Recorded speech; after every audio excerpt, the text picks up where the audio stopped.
Hello friends, welcome back to our channel. Hope you guys are studying well. और आज जो मैं आपके लिए टॉपिक लेकर के आया हूँ वो है बहुत ही अलग टॉपिक, बैक ईएमएफ के बारे में।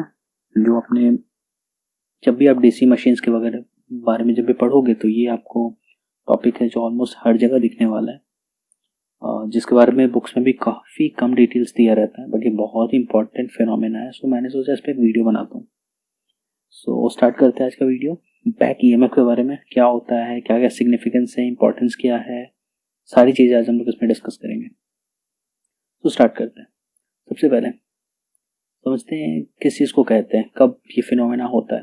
When armature of DC motor rotates under the influence of driving torque, the armature conductor move through the magnetic field and hence EMF is induced in them. अब तक हम लोगों ने जो भी डीसी मोटर के वर्किंग के बारे में पढ़ा था, ये लाइन सिर्फ वही बताती है, ठीक है।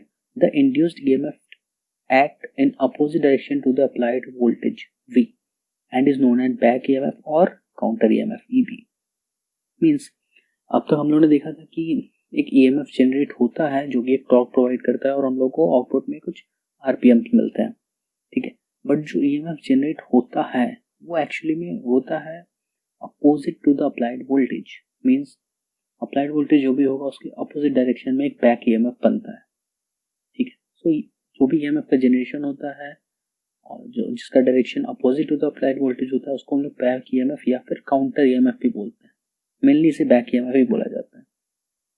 यहाँ दो इमेजेस हैं समझाने के लिए, ठीक है। पहले इमेज में हम लोग देख सकते हैं ये आपका सप्लाई वोल्टेज है और यहाँ से आई ए करंट जा रहा है, सब कर्सर के थ्रू देख पा रहे हैं। आई ए करंट जा रहा है और यहाँ पे एक ईबी जिसको बैक ईएमएफ बोलते हैं या फिर काउंटर ईएमएफ, इसके डायरेक्शन यहाँ पे शो किया हुआ है जो कि ऊपर की साइड है। जो करंट के डायरेक्शन है उसके जस्ट अपोजिट साइड में ही। दैट मीन्स अगर वोल्टेज हम लोग इस साइड से अप्लाई कर रहे हैं तो इसके अपोजिट डायरेक्शन में एक और वोल्टेज का जनरेशन हो रहा है और उस वोल्टेज को हम लोग बैक ईएमएफ बोलते हैं, ठीक है। इक्विवेलेंट सर्किट में भी हम लोग देख सकते हैं ये ईबी है, एक आर ऑब्वियस उसका कुछ ना कुछ इंटरनल रेजिस्टेंस होगा जिसका डायरेक्शन भी पॉजिटिव है, मीन्स ऊपर की साइड होगा। इक्विवेलेंट सर्किट में अगर आपको दिखाना है तो आप इस तरह से दिखा सकते हो, ठीक है। तो ये होता है बैक ईएमएफ का जनरेशन कैसे होता है क्या, ठीक है। The equation two find out back EMF in DC motor is given below. जो भी इक्वेशन होते हैं वो कुछ इस तरह के होते हैं। EB is equals to P phi Z upon 60A, ठीक है। The back EMF EB is equals to P psi Z divided by 60A is always less than the applied voltage. Obvious सी बात है, जो ईएमएफ जनरेट हो रहा है back EMF वो हो रहा है only because of the applied voltage V। तो जो भी उसका मैग्नीट्यूड होगा वो ऑब्वियस है लेस होगा अप्लाइड वोल्टेज की, क्योंकि उसका जनरेशन ही अप्लाइड वोल्टेज के कारण हो रहा है। इसलिए although this difference is small when the motor is running under normal condition. अगर नॉर्मल कंडीशन में कोई भी मोटर रन करता हो तो ये जो डिफरेंस है अप्लाइड वोल्टेज और बैक ईएमएफ के बीच का जो डिफरेंस है वो बहुत कम होता है। When a DC voltage is applied across the motor terminal, the field magnets are excited and armature conductor are supplied with current, ठीक है। ये बेसिक फिनोमेना है जो डीसी मोटर में हम लोगों ने देखा है, जिसके लिंक्स मैं आपको डिस्क्रिप्शन बॉक्स में डाल दूंगा। आप जाकर के वो सारे वीडियोस देखो एक एक करके, तो ये पूरी सीरीज की कनेक्टिविटी आप लोगों को समझ में आएगी। Therefore, the driving torque acts as an armature which begins to rotate. As the armature rotates, back EMF EB is induced which opposes the applied voltage, जैसा मैंने भी आपको ऊपर दिखाया, ठीक है। अभी क्या होता है, अभी मैं बोलता हूँ जो बैक ईएमएफ का जो भी जनरेशन होता है ना वो एक्चुअली में डिसाइड करता है आउटपुट में मोटर का स्पीड क्या होगा। क्यों बैक ईएमएफ हम लोग को समझना इतना ज़्यादा ज़रूरी है, क्योंकि बैक ईएमएफ पे ही डिपेंड करता है जो आउटपुट में आरपीएम होगा वो कितना ज़्यादा या फिर कितना कम होगा। जो भी आउटपुट में हम लोग जो भी लोड कनेक्ट करेंगे उसके कारण बैक ईएमएफ पे क्या इफेक्ट आएगा, या फिर बैक ईएमएफ से हम लोग कैसे लोड को डिटरमाइन कर सकते हैं, ये सारी चीजें हम लोग अभी देखेंगे। The applied voltage V has to force current through the armature against the back EMF EB, correct. जैसा कि हम लोगों को पता है अगर वोल्टेज दो अलग अलग वोल्टेज होते हैं जो कि ऑपोजिट डायरेक्शन में होते हैं, तो जो जिस वोल्टेज की मैग्नीट्यूड ज़्यादा होती है एक्चुअली में वो ओवरकम करना चाहता है इस छोटे वाले मैग्नीट्यूड को, ठीक है। मीन्स अगर दो वोल्टेजेस है 5 वोल्ट और 10 वोल्ट और जो डायरेक्शन है दोनों के अपोजिट है तो इक्विवेलेंट वोल्टेज होगा वो पे 5 वोल्ट होगा, 10 minus 5 is equals to 5। Correct. Same इसी तरह यहाँ पे क्योंकि ऑपोजिट डायरेक्शन में है तो अप्लाइड वोल्टेज हमेशा कोशिश करेगा कि जो बैक ईएमएफ है उसके अगेंस्ट कुछ फोर्स करंट फ्लो करे। ठीक है, जैसे आप यहाँ भी देख सकते हैं एक वोल्टेज है, ये ए बी आर बी वो आर्मेचर है और A be back EMF generate हो रहा है। आइए करंट जो यहाँ आ रहा था और ये एक करंट जो आप देख सकते हो यहाँ पे कर्सर के थ्रू, एक करंट है जो इसके अपोजिट डायरेक्शन में जा रहा है। मीन्स ये जितना ज़्यादा अपोजिट डायरेक्शन में जाएगा ये वोल्टेज उतना ज़्यादा करंट का फॉर्मेशन करेगा और इस वाले जो ईएमएफ है इसको मिनिमाइज करने की कोशिश करेगा, इसको अपोज करने की कोशिश करेगा। ठीक है, the electric work done is in overcoming and causing the current to flow against EB is converted into mechanical energy and developed in the armature. ये बहुत इंपॉर्टेंट पॉइंट है। ओके, ओवरकम करने में जितना भी एनर्जी लगेगा, जो भी वर्क लगेगा वोल्टेज को, वो वर्क एक्चुअली में कन्वर्ट होता है मैकेनिकल एनर्जी में जो हम लोगों को आउटपुट में मिलता है।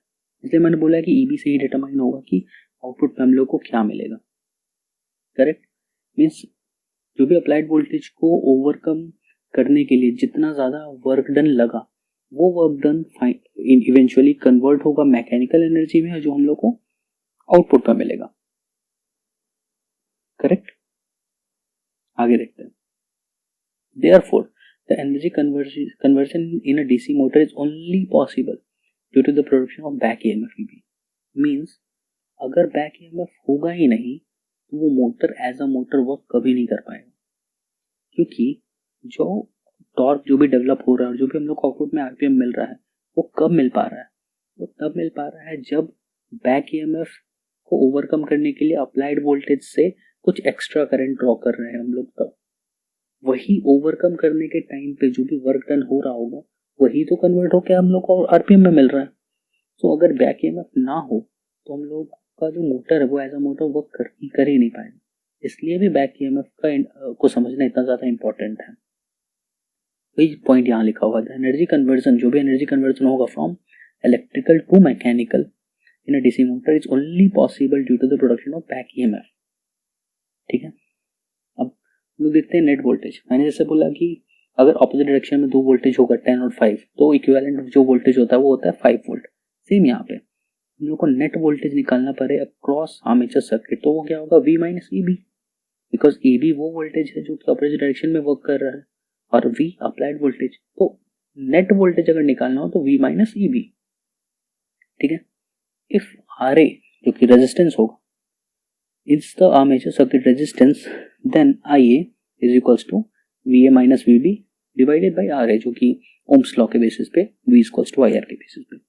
Since V and RA are usually fixed, जो सप्लाइड वोल्टेज है वो भी फिक्स है और जो भी हम लोग ने आर्मेचर में वाइंडिंग यूज किया उसका जो रेजिस्टेंस होगा वो भी फिक्स है।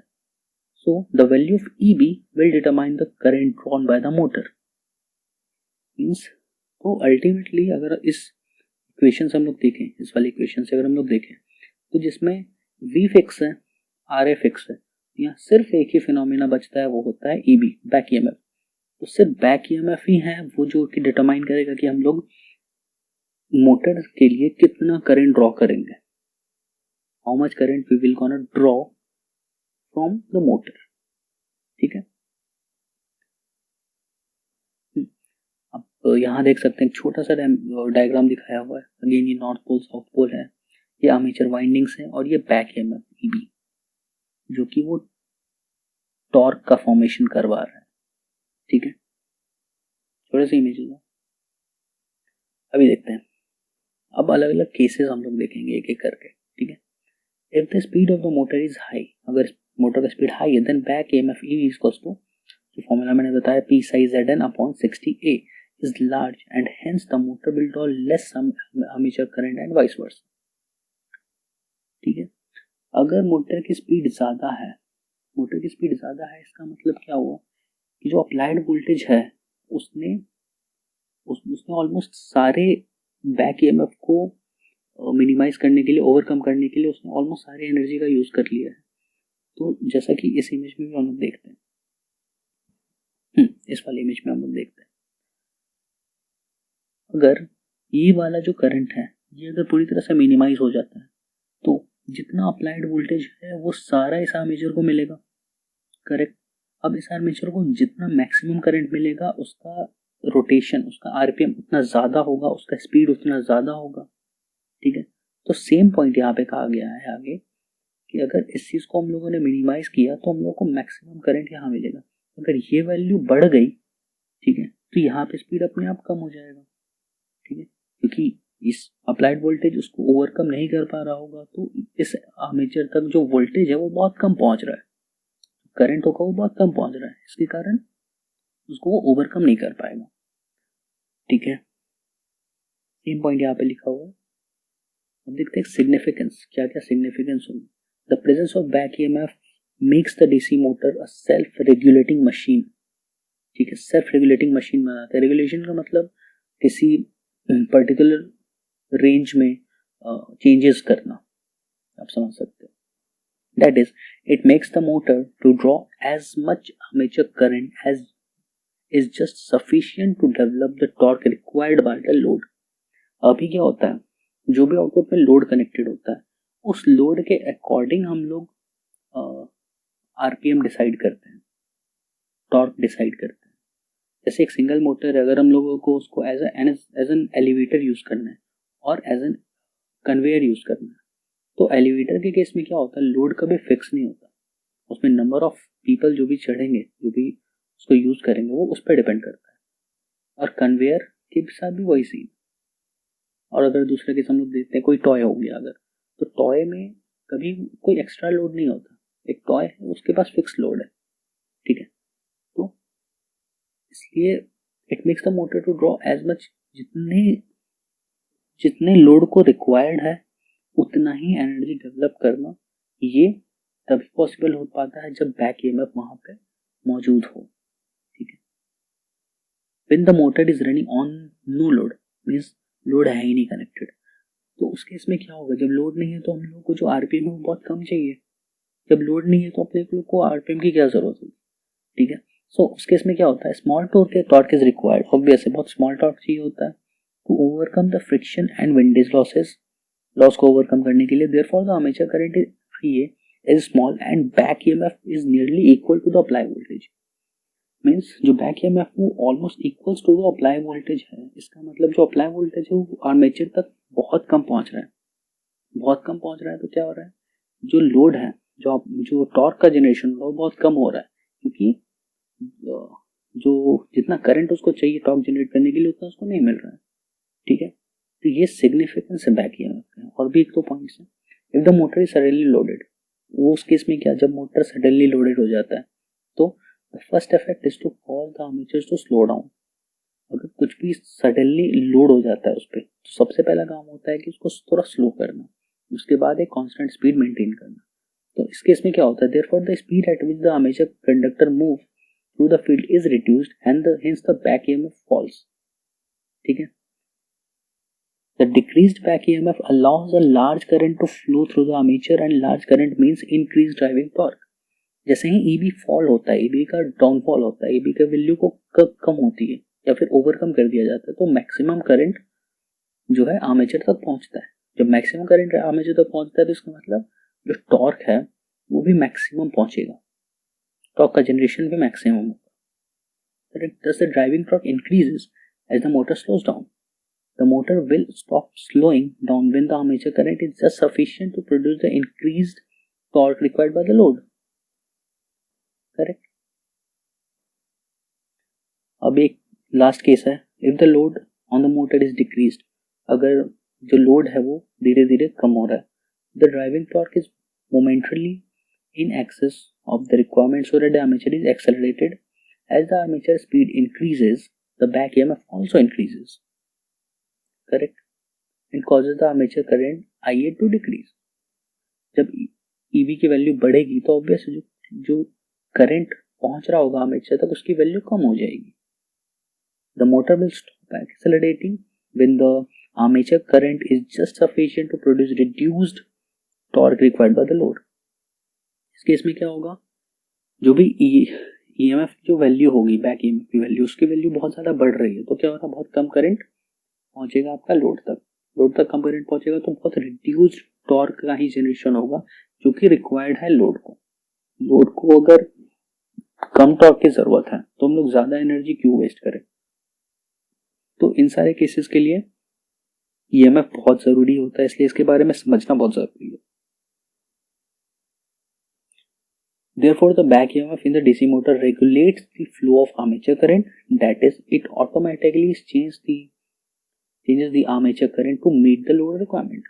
लोड का जैसा रिक्वायरमेंट होगा बैक ईएमएफ की वैल्यू वैसे खुद को एडजस्ट करती है और उस अकॉर्डिंग जो आउटपुट का टॉर्क है वो चेंज करता है, जो आरपीएम है वो चेंज करता है अपने रिक्वायरमेंट के अकॉर्डिंग, लोड का जितना रिक्वायरमेंट होगा।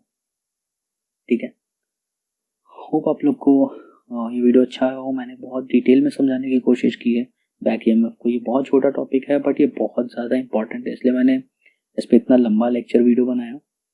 सो आगे जो चल के जो अगर आप लोगों को टॉर्क, स्पीड और आर्मेचर करंट का अगर ये रिजल्ट नहीं समझ में आ रहा है, कि अगर उसमें कुछ डाउट आ रहा है, तो टेंशन वाली बात नहीं है। मैं आगे 3-4 वीडियोस बनाने वाला हूँ जिसमें मैं इन तीन को रिलेशंस को बताऊंगा, तो ज़्यादा क्लियर होगा।